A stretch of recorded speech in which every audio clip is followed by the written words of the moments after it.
اس قرارداد سے نقصان ہوگا، میں یہ سمجھتا ہوں۔ بہرحال جو طاقت کے نشے میں ان کو شاید یہ باور ہو جائے کہ باتیں مذاکرات کے ذریعے ہی ہیں،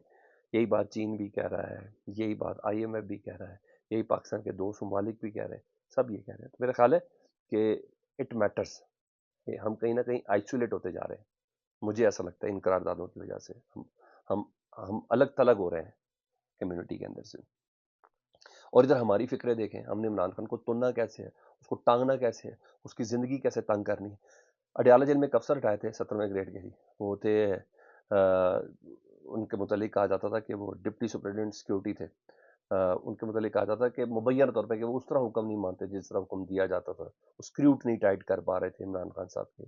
اور جس طریقے سے مقصود تھا چیزیں کرنا وہ اس طریقے سے نہیں کر رہے تھے۔ اور جب وہ گئے تو اس کے بعد عمران خان صاحب نے بتایا بھی کہ میرا کمرہ بھی تندور بن جاتا ہے، ایک اوون بن جاتا ہے، اور پھر انہوں نے یہ بھی کہا کہ میں سپریم کورٹ میں شکایت بھی کروں گا، ہر وقت ادھر اساس ادارے ایجنسی کے لوگ پھر رہے ہوتے ہیں۔ اس سے پہلے وہ ایک کرنل صاحب سے متعلق بھی کہہ چکے تھے کہ جج کے معاملات یہ جیل کے معاملات یہ چل رہے ہوتے ہیں۔ تو بہرحال اب ان کی جگہ گریڈ 17 کے مظہر اقبال صاحب ہیں، ان کو deputy superintendent executive Adiala jail تعینات کیا گیا۔ اب دیکھیں یہ زندگی کو تنگ کرتے ہیں یا بہتر کرتے ہیں۔ بہرحال یہ اس وقت کنسرن تھا کہ عید کی چھٹیوں کے اگلے دن ہی بالکل، یعنی جمعرات کے دن ہی یہ ٹرانسفر ہوئی تھی، اور آج 8 دن بعد یہ اب نئی پوسٹنگ ہو گئی ہے۔ تو ایسا کوئی ضروری نہیں تھا کہ ڈپارٹمنٹل چیزیں نہیں تھیں، کچھ چیزیں پتہ چل رہا تھا کہ اچانک کیسے ہوئی۔ تو جسٹس بابر ستار صاحب نے آج ایک بڑی اہم پوزیشن لی ہے، اور میں وہی کر سکتے ہیں۔ ڈی سی اسلام آباد جن کو توہین عدالت کا پچھلے دن انہوں نے نوٹس جاری کی، سزا بھی دی تھی، پھر ڈی بی بینک نے وہ سزا معطل کر دی تھی، تو وہی ڈی سی صاحب آج اسلام آباد میں ہیں، کیونکہ ان کی کارکردگی اتنی سنہری ہے کہ ان کو اسلام آباد سے نکالا نہیں جا سکتا، کیونکہ شرط یہی تھی آپ تسی ساڈے کام کرو تہاڈی سیٹ کوئی نہیں چھڑے گا، شاید میرا خیال ہے یہی ہے۔ تو آج پھر وہ عدالت میں پیش ہوا، اس باری کیس دوسرا ہے۔ پاکستان تحریک انصاف نے درخواست لے کے گئی ہے کہ اسلام آباد میں ہمیں جلسہ کرنے کی اجازت نہیں دی جاتی۔ تو جسٹس بابر ستار صاحب نے کہا کہ جب پاسی ان کا معاملہ ہے تو جسٹس بابر ستار صاحب نے ڈی سی صاحب سے کہا کہ آپ کا کام تو سہولت فراہم کرنا ہے، پریڈ گراؤنڈ میں جلسے کی اجازت دینے سے آپ کو کیا مسئلہ ہے؟ تو ڈی سی صاحب نے اپنی بے بسی ظاہر کی انہیں کہ اسلام آباد میں بہت سی جگہ میرے کنٹرول میں نہیں آتی، ٹھیک ہے جی، اور ہم نے دیگر لوگوں کو بھی سہولت دیکھنی ہے۔ تو جسٹس بابر ستار صاحب نے کہا اسی جماعت پاکستان تحریک کے سامنے پہلے بھی پریڈ گراؤنڈ جلسے کیے ہوئے ہیں، کوئی ایسا معاملہ ہوا نہیں۔ ڈی سی صاحب آپ درخواست گزار مطلب پاکستان تحریک انصاف کے ساتھ بیٹھ کر اپنے معاملات حل کر لیں، اور یہی آپ کے لیے بہتر ہوگا، یہ لفظ استعمال کیا ہے، یہی آپ کے لیے بہتر ہوگا۔ اور ایسا لگ رہا ہے جسٹس بابر ستار صاحب کہتے ہیں کہ آپ ایک سیاسی جماعت کے لیے مشکلات کھڑی کرنے کے لیے کر رہے ہیں کام سارے، سیدھا جسٹس بابر ستار نے کہا ایک سیاسی جماعت یعنی پاکستان تحریک انصاف کے لیے کر رہے ہیں۔ آئندہ سماج سے قبل یہ معاملہ آپ اور پاکستان تحریک انصاف حل کر لیں، ورنہ 3 سالوں کا ریکارڈ لے کے آئیں۔ وہ 3 سالوں میں عمران خان صاحب کے علاوہ جس جماعت نے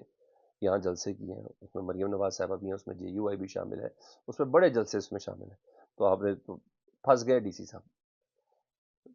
مانے تب بھی نہ مانے تب بھی، تو یہ والی پوزیشن ہے، اب ان کو ریکارڈ سارا لے کے آنا پڑے گا۔ تو یہ ایک پیش رفت ہوئی ہے اسلام، میں نے کہا بڑی واضح پوزیشن لی ہے۔ دوسرا جسٹس بابر ستار صاحب نے دوسرا پاکستان تحریک انصاف کو رہنماؤں کو آج ریلیف ملا ہے جی، 2 رہنماؤں کو زرتاج گل صاحبہ کا نام ECA سے نکالنے کا حکم دیا ہے، اور یہاں جسٹس طارق جہانگیری صاحب ہیں، ان کے پاس اسلام آباد کے تینوں کیسز بھی ہیں، تینوں حلقوں کے ٹریبونلز بھی ان کے پاس ہی ہیں۔ تو جسٹس جہانگیری صاحب نے کہا ہے کہ آپ دہشت گردوں کا نام ECL میں ڈالتے نہیں، اراکین اسمبلی ہمارے پاس آ رہے ہیں، IG کو بلاؤں گا اور پوچھوں گا کہ سیاسی ریلی نکالے تو نام ECL میں ڈال دیتے ہیں، میرے پاس کیس کسی گینگ یا دہشت گرد کا نہیں ہے، رکن اسمبلی کا ہے، نام ECL سے نکالے فوراً، اور کوئی ہے جو پوچھنے والا؟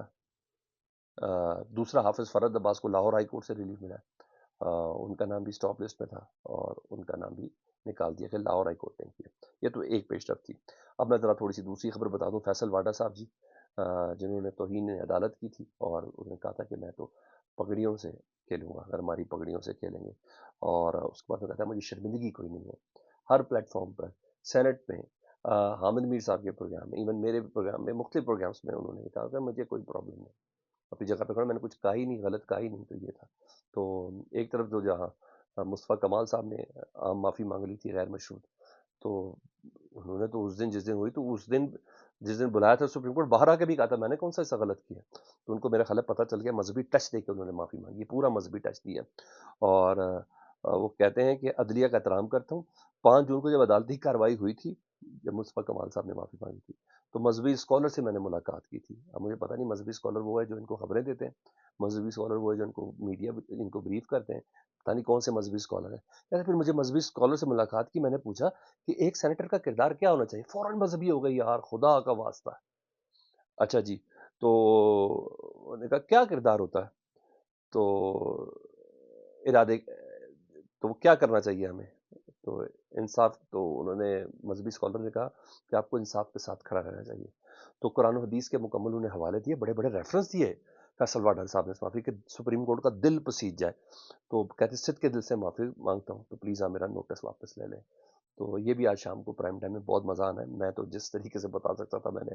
آپ کو بتا دیا۔ یہ ایسے ہی کرتے ہیں، کبھی پسٹل لے کے چائنیز ایمبیسی پہ حملہ اپنوں کے پاس چلے جاتے ہیں، پھر کرتے ہیں بعد میں ہی ہوتا ہے۔ اب ان کا مذہبی اسکالر اگر مل جائے نا، آپ یقین جانے پاکستان کے بہت سے معاملات درست ہو جائیں، اس اس مذہبی اسکالر نے ان کو بسایا ہے، مجھے ایسا لگتا ہے، کیونکہ جس طریقے سے وہ بیانات دیتے ہیں ڈنکے کی چوٹ پر پاس ہوگا، تو بھائی یہ کس نے بتایا ان کو، اتنی دور اندیشی ہے ان کی کہ پاکستان پیپلز پارٹی کو بھی پڑھ لیتے ہیں، پاکستان تحریک انصاف کو بھی پڑھ لیتے ہیں، مسلم لیگ نون کو بھی پڑھ لیتے ہیں، ایم کیو کو بھی پڑھ لیتے ہیں، اتنے طاقتور ہیں کہ پیپلز پارٹی ووٹ دینے پہ مجبور ہو جاتی ہے، وہ اپنے چانڈیوز، وہ اپنے دیگر جتنے بھی سینئر ہیں، میں رضا ربانی ان تک کو نہیں جیتنے دیتی، بھائی فیصل واڈا کو کر لیتے، کچھ نہ کچھ تو ہے نا۔ تو میرے خیال ہے وہ مذہبی اسکالر ان کا بڑا تگڑا ہے، جن کا سب کے ساتھ بڑا زبردست قسم کا رابطہ ہے۔ فواد چودھری صاحب وہ بھی اب انکشاف کر رہے ہیں، وہ بتا رہے ہیں کہ جب مجھے گرفتار کیا گیا کورٹ سے، تو اس کے بعد مجھے شدید زد و کوب کیا گیا